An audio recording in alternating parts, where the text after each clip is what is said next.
Welcome back to Lenz Movie Review, episode number 88. This is reviewing the 18th James Bond film, and also the second Pierce Brosnan film. Second film is, Pierce Brosnan's James Bond, Tomorrow Never Dies. The very first James Bond film I saw in theaters, though I saw this in a drive-in. Yes, I saw this in a drive-in.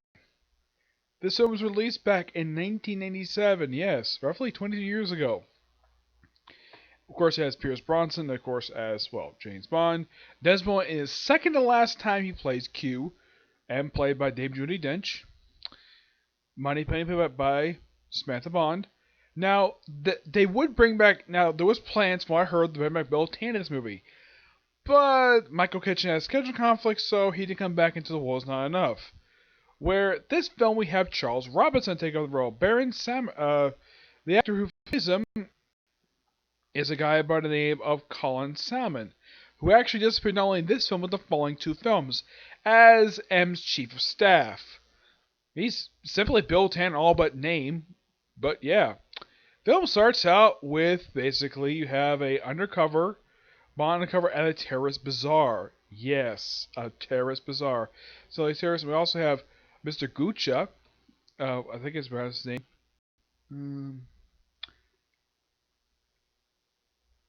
Gempta. Yes, Gempta. He's actually a supporting villain in the movie. And interesting though, he appears in the opening scene. He's like looking at something like this particular thing, which they actually explain a little bit later, some kind of timer. And it's like, okay, we have all the big terrorists, let's blow this place up. And the admiral's like, okay, let's just blow this place up. Like your job's over. And of course Bond's like, no, wait. Like I see a jeep parked in front of a jet, and when the thing moves, 2 nuclear torpedoes. And of course, apparently these are Russian nuclear torpedoes. So basically, Bond flies thing out of there, and the scene hilariously ends. He says, ask the admiral where he would like me to park these torpedoes. It is by far a hilarious scene. And we get to Tomorrow Never Dies song, which is sung by Sheryl Crow. Yes, a country singer. Yes, Sheryl Crow is a country singer. My dad actually listened to her music. And yeah, Sheryl Crow was pretty much the person. Now, she's basically a country singer. Yeah, she only sings country. Well, at least she is somebody my dad has heard of. But yeah, though the song the original gun shows, that was actually for the end credits, but not for the opening credits. But it's been mostly about, this one's basically about, like, media stuff, this film. And then we see Bond later on after this. He's in bed with a French linguist. And apparently Moneypenny has no problem covering up for him. Just like how she did in Live and Let Die. And she, of course, he quotes the little line that was used for people who were gay in the military. Don't ask, don't tell. Yep, though that thing was lifted. That was started back in the late 90s. That was actually something started by Bill Clinton back in the late 90s. In order for anybody who was closeted as gay would not be forced out of it. Though that particular thing would not be lifted until like Obama was president. Yep. So yeah, Bond is basic, and of course we also see the introduction after the credits of the main villain of the film. Elliot Carver, wonderfully by, what's the actor's name here who plays him?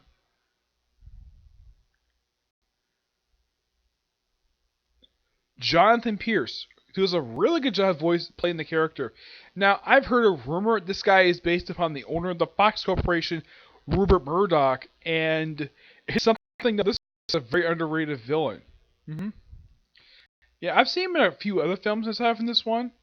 Yeah, Jonathan Pierce. I believe he showed up. No, it wasn't Jumanji. No, I'm trying to look up his appearances here. I think I have seen him in another film besides this one. Let's see. I'm looking. Oh yeah, he was in G.I. Joe. He was actually in the first and second G.I. Joe. He was in the Pirates of the Caribbean series, the first 3 films, and that's it. The other films he was in, he's basically the hero. This one he's the only one I've seen where he plays the villain. Yep. We also see his smoking hot wife in later scene played by the beautiful Terry Hatcher. who's basically pushing 60. She looks pretty good for her age. And the thing is, after this film, she didn't much of a film career, but she's had a very successful career in television. She and, of course, the other Bond girl in the film, Michelle Yeoh, who plays Colonel Wei Lin. Yep. And I heard a rumor that she was supposed to come back for another film, but this was her only appearance. Yep. Like, on-screen appearance. Yep. There was plans to have her come back, but I'm not sure why they couldn't bring her back. Now, this actress has had a very successful career since this film came out. Now, Terry Hatcher didn't open that list, but not Michelle Yeoh for some reason. I'm not sure why. Yeah, when Watchmoto did the top 10 Bond girls beat the Bond girl curse, basically actresses who've actually had a career at being a Bond girl, they don't list her there for some reason. I'm not sure why. But she's had a very successful career since this film came out. That's like she's going to be in Avatar sequels. Yep. Let's see. I'm trying to think what else here. Oh yeah, when they introduced Paris Carver, of course she's next girlfriend of Bond's, she introduced her at a party where she just slaps him, and then like walk out, and of course she mentions the thing of, do you sleep with a gun to your pillow? And of course that plays a bit later. Yep. And yeah, and of course apparently before Bond goes visit L.A. Carver in Hong Kong, apparently the Prime Minister is basically a subscriber to L.A. Carver's paper Tomorrow. Yeah, that's the name of the. Yep. And what L.A. Carver does at the beginning is they show Statham doing this where he's on this stealth boat, which is freaking huge. Like it's basically based upon Californian technology. It's bigger on the inside than it is on the outside. Where they come across a British warship, which somehow they manipulate their radar to think that they're basically in international waters. The Chinese think they're off the coast of China, but nope. It's later in the film they were actually off the coast of Vietnam. They were nowhere near China. Yep, and the boat was sunk basically by the stealth ship, and of course the stealth ship also destroyed 2 Chinese fighter planes. Those 2 things were never recovered. And of course what did L.A. Carver have his men steal from the British warship? How about 2 missiles with warheads in it? Yep, that's basically what we had them steal. Yep, and of course Bond meets L.A. Carver at his party and introduces basically his new satellite, and of course Bond gets taken away to be beaten up. He's able to go away pretty easily, and then of course he shuts down the broadcast, and he tells his assistant that she's fired for some stupid. This guy's a terrible employer. Yep.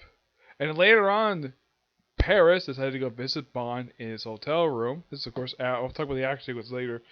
Or she proceeds to, first Bond makes out with her, and then he basically takes off her dress, and then they proceed to have sex.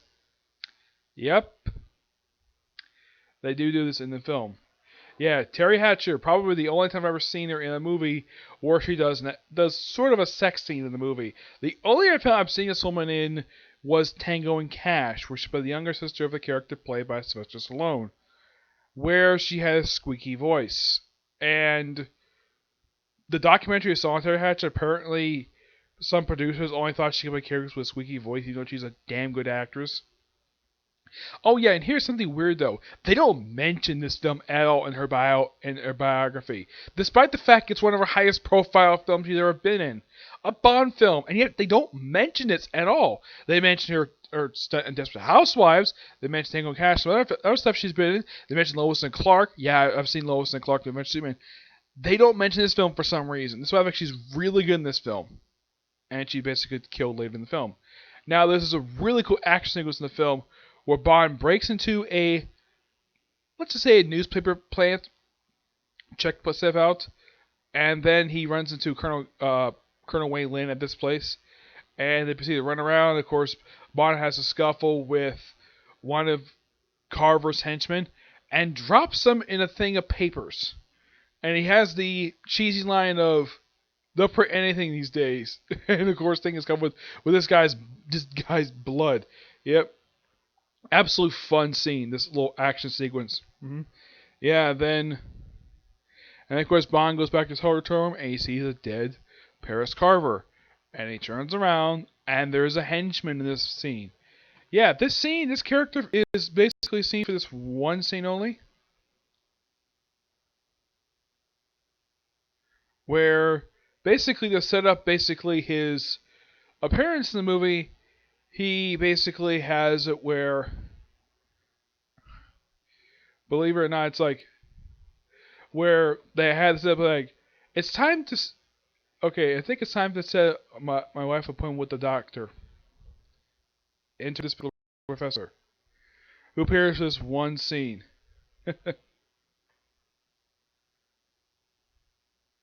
Dr. Kaufman. hmm Yep. Played by Vincent Sever. He basically only appears in this one scene. I gotta admit, he's actually pretty good. Of course, Bonnie stole at the paper plant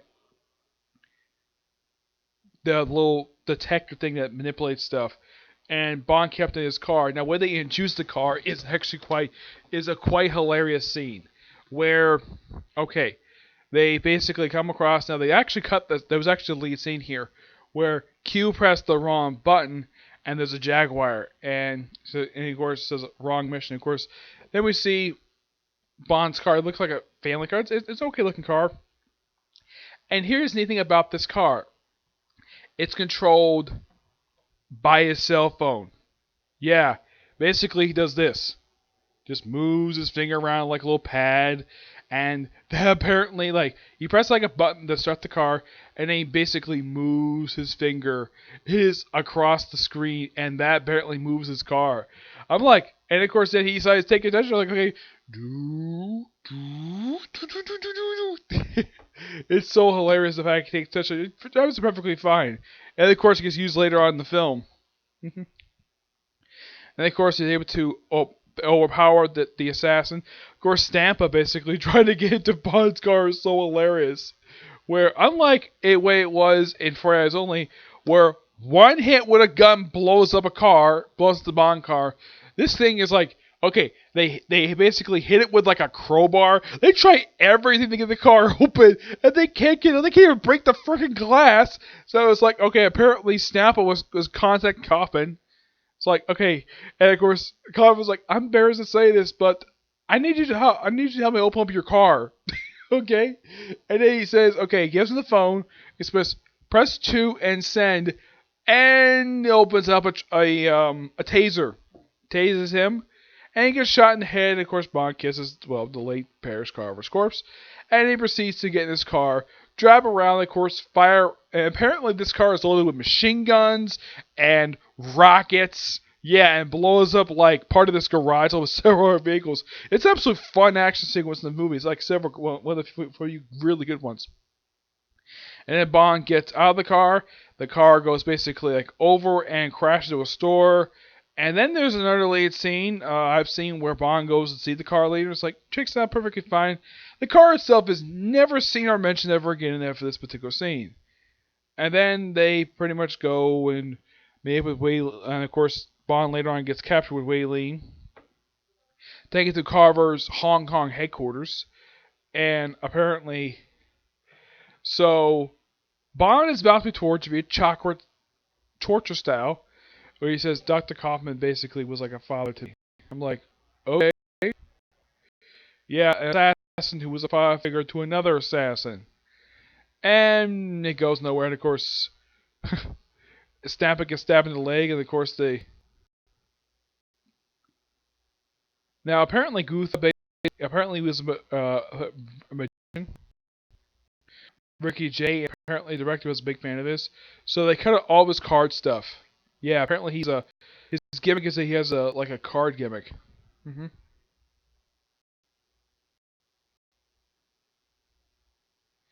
Yeah. So they get out of there. Then of course, they're handcuffed. And they ride on a motorcycle. It's like, of course, when he gets in front of us, like, so he can shoot behind. It's like, don't get any ideas. He's like, what was it gonna? And then, of course, then they go to the place to basically wash themselves. Of course, he washes her hair, and he gets out of the handcuff, and she gets out of the handcuffs him to the pipe. Says, "Thanks for washing my hair." And of course, he gets out of the handcuffs, and somehow follows her to her base. And then he's like, "Man, I'm so fat. Like, I'm really fascinated with Chinese technology." Of course, there's like this little fan that basically shoots out these little things, and of course, sends him the messages like show up basically. Of course, what this new gun bomb wanted, even though it's not Wall Street BK, and it's okay. You type. Of course, he's about to type the message, and the thing is entirely in the Chinese characters.